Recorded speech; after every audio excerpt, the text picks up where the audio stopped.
stops us in our tracks. Bravely we prove in our striving, trudging together each day. Where there's a will, there's a way. Yep, believe it or not, I'm here. Yep, it's Dion. Early in the morning. No, nobody's gonna join because they'll be like, "What? What? What?"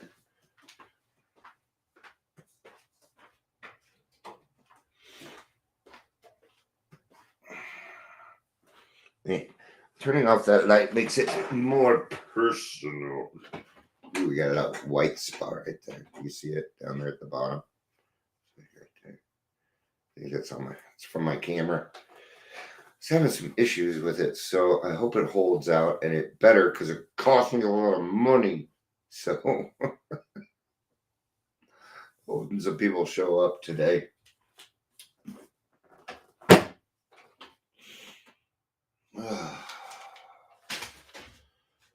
So my thought was, if I don't sleep, I can't have nightmares. So I forced myself to get up this morning. Kind of.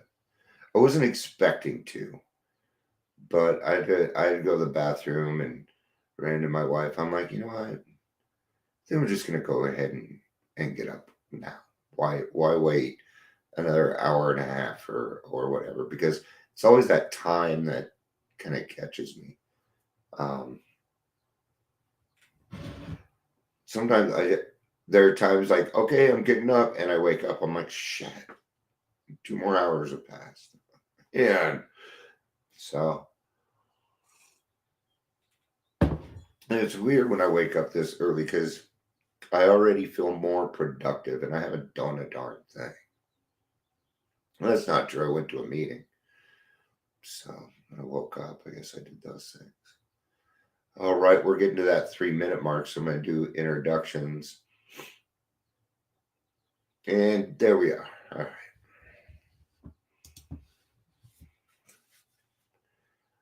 Telling you, it's because nobody's expecting me to be live right now. So, all right, we'll go ahead and get started. It's always more fun when people join eventually. So, welcome to Daily Trudge. My name's Dion. And if you're here, please say hello, whether you're watching the live or the rewatch. Yep. It's been a while since I made the announcement that, if you have a different experience than I do, please post it. I do not have all the experience. Right? So I can share mine, but I don't have all the answers. That's going to take more than just me, right? So, all right. So, entirely honest, we're gonna read from the big book, page 73. Page 73. I was going to say it in Spanish, but I don't know how. So, yeah, there's that. 73, into action. All right.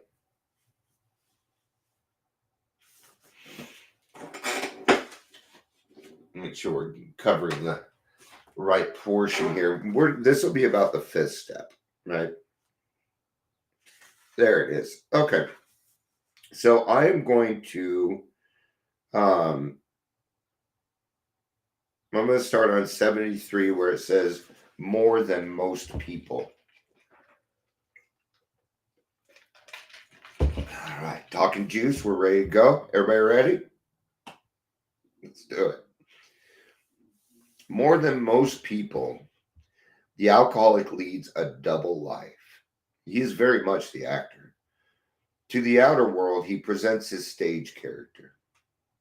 This is one he likes his fellows to see. He wants to enjoy a certain reputation, but knows in his heart he doesn't deserve it. I have certainly felt that way in my life, living a double life or wearing a ton of different hats because I wanted everybody to love me. I want you to fear me so much you love me. What is that thing? Oh God, it's from The Office, but it's pretty funny. Um, Unfortunately, I did not do it right. So yeah, we lead that double life, man. The one that goes on inside our brain that doesn't start talking until we have a little bit of liquid courage in us. Psychologists are inclined to the inconsistency is made worse by the things he does on sprees. Coming to his senses, he is revolted at certain episodes he vaguely remembers. These memories are a nightmare. He trembles to think someone might have observed him. As fast as he can, he pushes these memories far inside of him. He hopes they will never see the light of day. He is under constant fear and tension. That makes for more drinking. Done something we all have. Done shit we just don't want to admit. You know, and that's usually the portion that makes us feel really, really lonely because we don't feel like other people go through. We just think we're crazy. That's what I thought. I was like, you know what? I think I'm just fucking nuts. That's what I think. Hey, Katie, it's good to see you. I hope you're doing well. It's been a little while. I hope you're doing well. Good to see you. I love you, honey.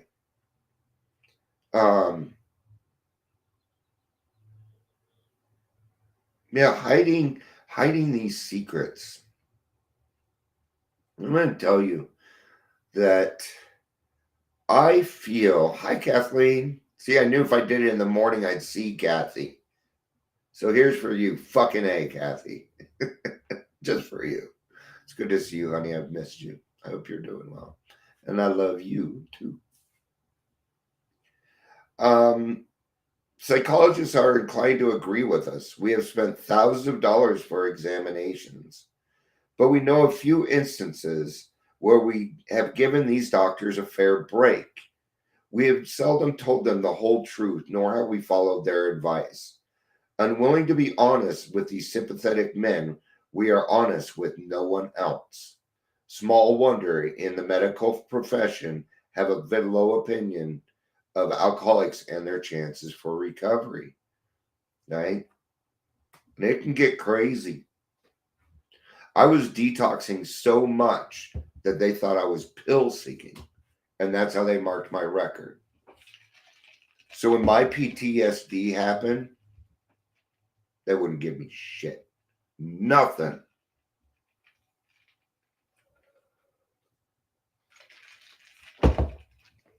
Right? Maybe that was for the better. I don't know. I'm still here. So something worked. Something worked. But gosh, yeah. The medical profession just doesn't think very highly of us. And can you blame them? I was never honest with my doctors. Well, when I was drinking, I didn't have a primary care physician. I didn't go to the doctor. Ever.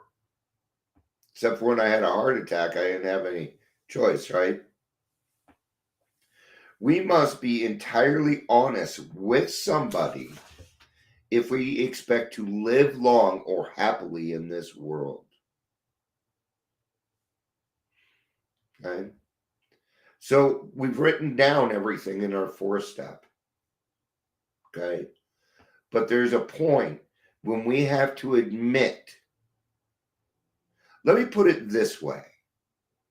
You cannot do good until you know all the evil within you. Okay? I just stole that line from somebody. I just heard it like half an hour ago. Okay? I did not make that up. I would have liked to have said I did. I memorize it because it goes along great with the fifth step. Okay? You cannot know goodness until you know the extent of the evil within you. Okay? Because within us, there is evil. Well, are we going to utilize it? You think human beings aren't evil? Every bad thing that has happened in this world has been done by a human being.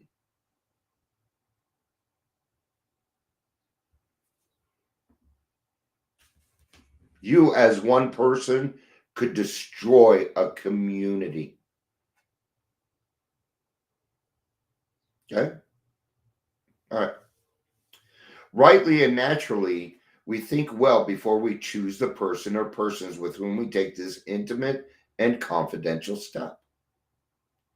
Those of us belonging to a religious denomination which require confession must, and of course, will want to go to the properly appointed authority whose duty it is to receive it.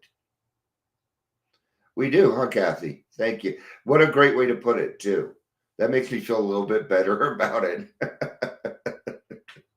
Just a little, though. Though we have no religious connection, we may still do well to talk with someone ordained by established religion. We often find such a person quick to see and understand our problem. Of course, we sometimes encounter people who do not understand alcoholics. That's the main thing.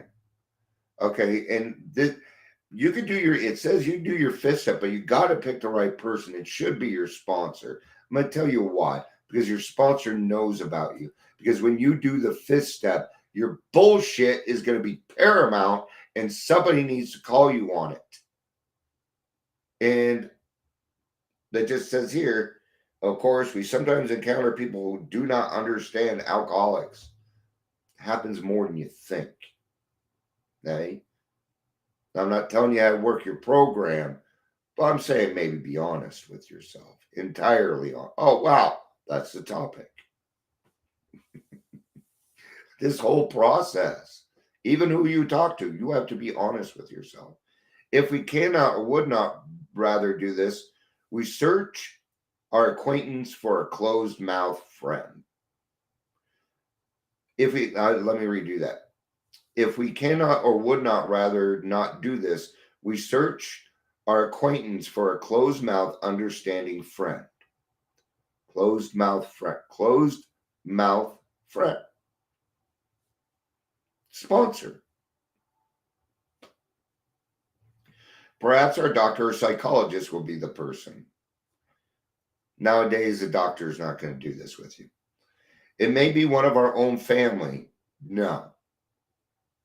But we cannot disclose anything to our wives or our parents which will hurt them and make them unhappy. See how that won't work? We have no right to save our own skin at another person's expense.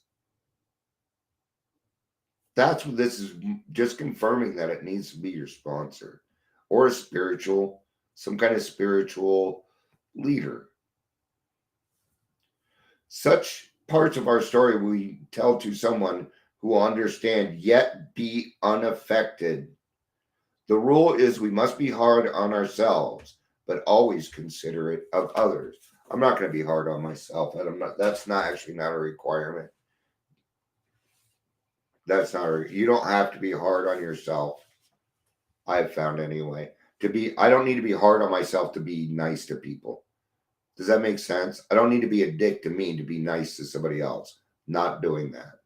Maybe I'm misunderstanding. Most likely I am. There's a great chance I'm misunderstanding.